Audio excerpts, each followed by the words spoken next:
Hey guys, so if you're watching this video, you have likely been in a situation in your life that has left you feeling powerless or maybe even questioning your self-worth. And the inner work that I've been doing lately has brought up a really important time in my life. It happened to be when I was in OT school, and it has taught me a really huge life lesson that I feel I really want to share with you guys. Now, I feel like this message generally will be helpful for many walks of life. I mean, if you're a human, it applies to you. But I especially want my peeps who are either considering OT school, who are currently in OT school, or maybe even my OT colleagues to hear this message.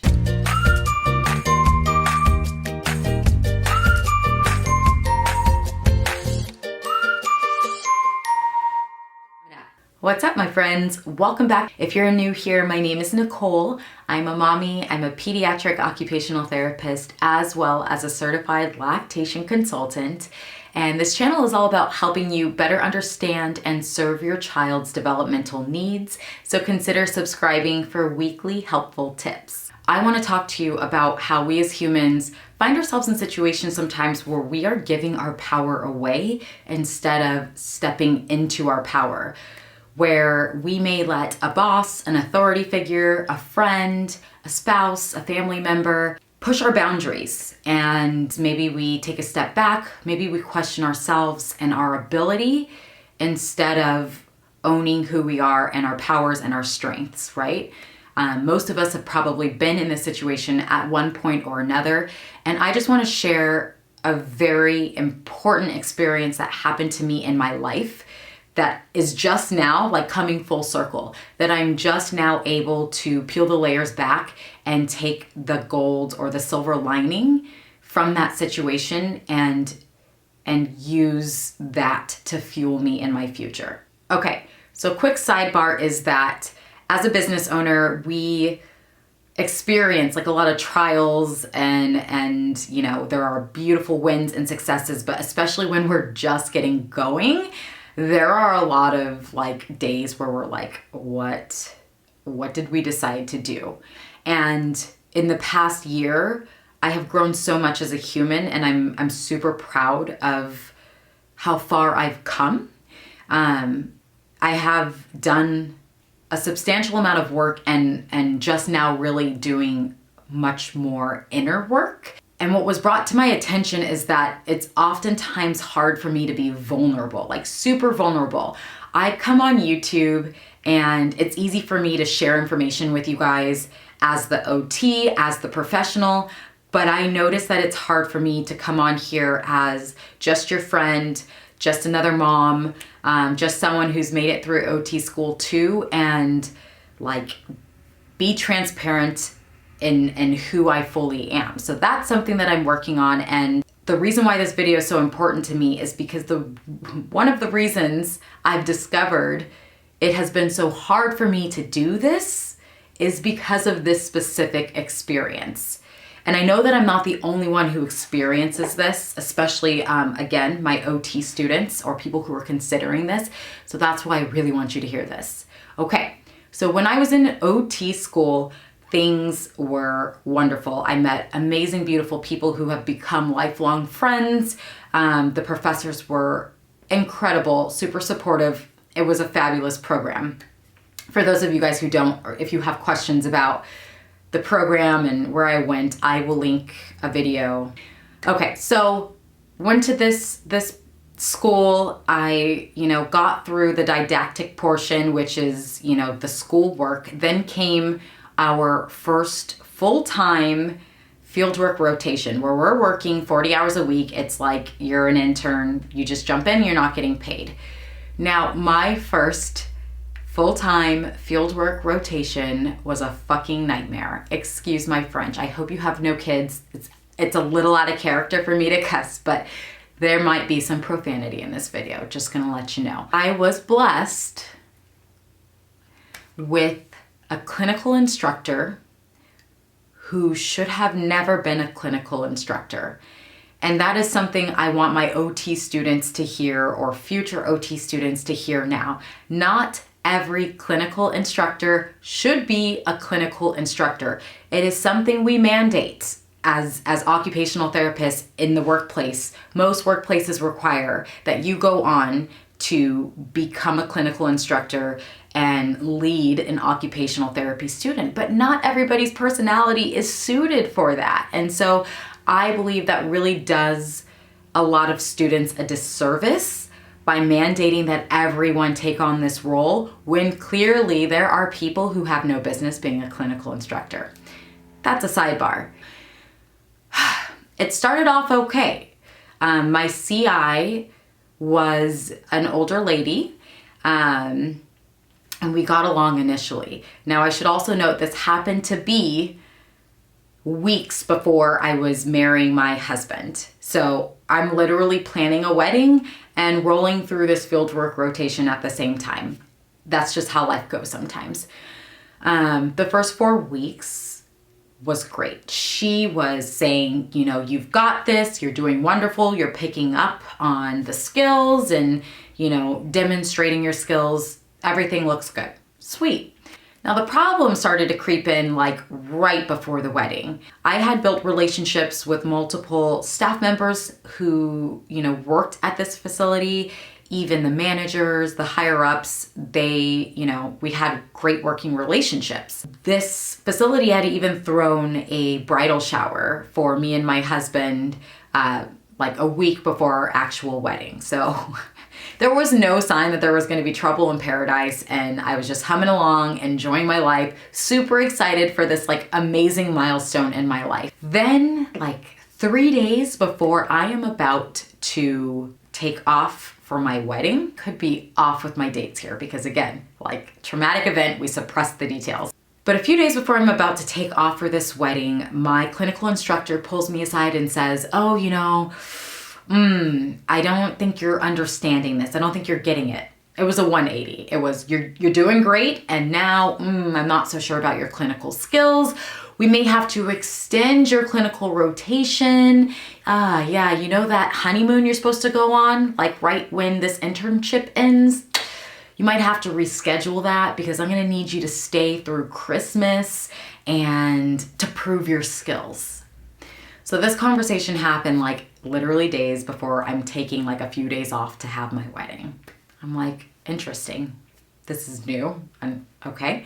So I'm going home each night now, like head in the books.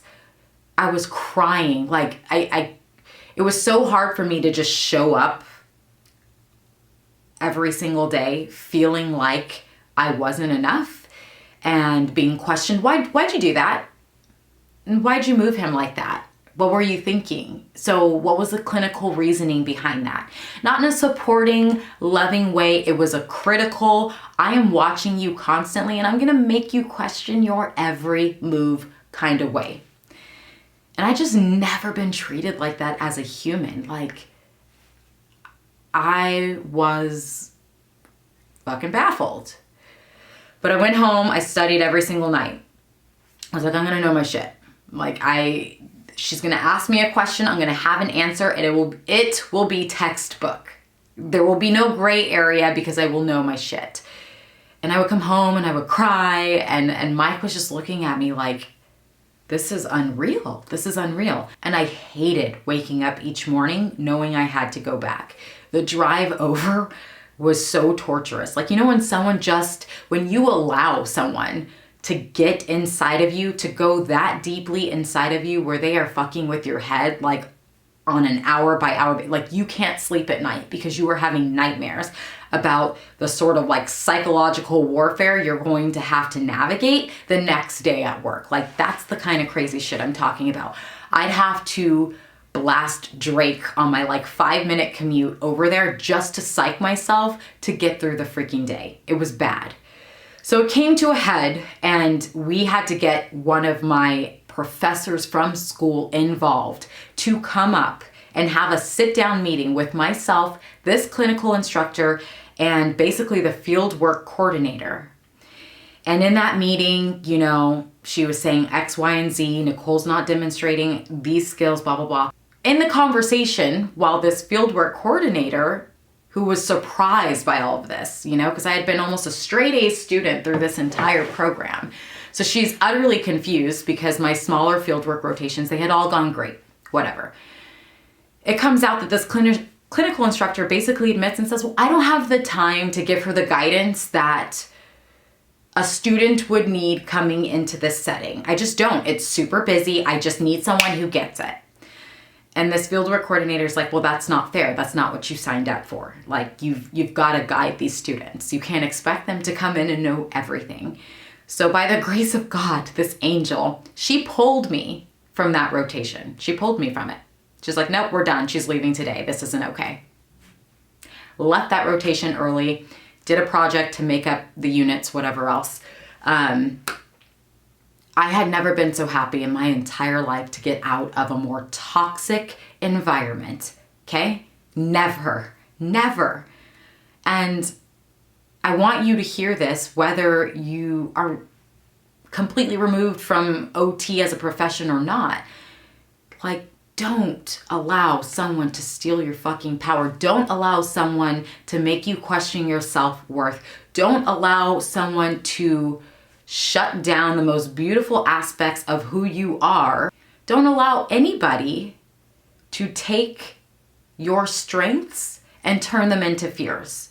So for the past 2.5 years, 3 years that I've been on YouTube, I've had a fear. I've had a fear of saying the wrong things. I've had a fear of being called out. I've had a fear of, you know, someone being like, well, you're an idiot. You don't know what you're talking about. And it's so stupid. It's so dumb. Because when I read the comments from you guys, when I read your emails, when I look at the connections that I've made with so many of the beautiful people who have come into my life through this platform, I don't give a shit about the haters or the naysayers, because there are so many more beautiful things that have come about because I said to fear, you know, point blank, because I decided to do something that made me feel completely and utterly uncomfortable. And even if I didn't do it the way that I wanted to do it for 3 years, even if it took me 3 years to really find my voice, I still took the steps to do it. So don't let anybody ever make you question your self-worth. Please stand in your power and know that you are worthy of the relationships, you're worthy of the job, you're worthy of a YouTube channel, you're worthy of sharing your message. You're always good enough. You're a good enough mom, you're a good enough wife, you're a good enough OT student, you're a good enough friend, daughter, you get it. We all have days where we question that, but you need somebody on the other side saying, you're worthy, you're good enough. Go out there and share your freaking gifts with the world, because I promise you, there are a tribe of people who are waiting for you to come out and speak or come out and share your gifts with everybody else. So that is one of the most profound life lessons that have happened to me in my 32 years on this earth, because it was so traumatic at the time, I couldn't see that silver lining. I really had to go back and like relive parts of this to understand why I behave the way I behave now. Like I literally couldn't understand, why is it so hard for me to be vulnerable? Like, I don't understand. I get on the camera, I don't know why I shell up. I don't know why, like, you're getting one aspect of me instead of all of me. And it was like after meditation one night, it all fell on me. It was like, just hit me. And I was like, I need to share this, because again, I know I am not the only person who has had a shit experience with a clinical instructor. So I love you guys. I hope this is helpful. Please share it with a friend. Share it with someone who you know might have been going through a hard time or is going through a hard time. Like, we need to support one another and share this love. So if you would do me the favor and share it with 1, 2, 3, 10 friends, I would be forever grateful. I love you guys, and I will catch you in the next video.